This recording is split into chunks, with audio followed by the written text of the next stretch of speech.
2020. gadā, tā saucamās pandēmijas laikā, Nacionālajā aviokompānijā Air Baltica tika ieguldīti 240 miljoni eiro no valsts budžeta. Tas ir nodokļu maksātāja nauda.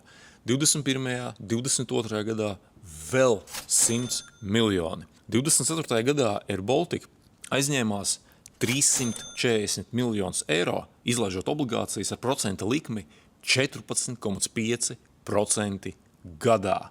Tas ir gadā procentos jānomaksā tagad katru gadu 50 miljonu eiro. Ko mēs dzirdējām katru reizi, kad notika šī naudas ieskaitīšana Air Balticā?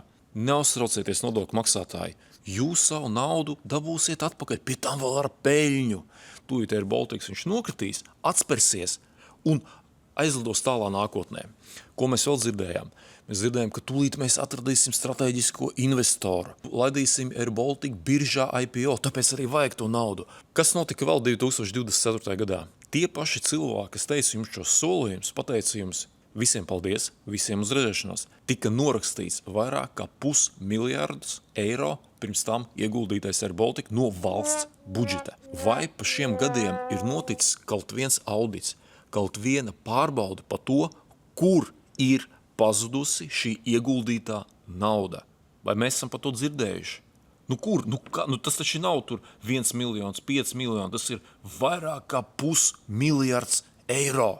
Un ko mēs dzirdam šogad? Tie paši cilvēki, kas jums stāstīja visu šo solījumu, saka, ka atkal vajadzēs no 100 līdz 150 miljoniem eiro. Un atkal nepaskaidrojot, kā tā nauda tiks notērēta? Mēs jau zinām, ka vismaz 50 miljoni tas būs procentu maksājums par 340 miljonu aizdevumu.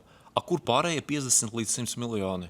Kamēr nav atbildēts uz jautājumu, kuri pazudis 500 miljards eiro, Air Balticam nevajadzētu saņemt nevienu eiro no nodokļu maksātājiem. Un runājot par investoriem, Lufthansa nopirka 10% par 14 miljoniem eiro. 10% Air Baltica par 14 miljoniem eiro.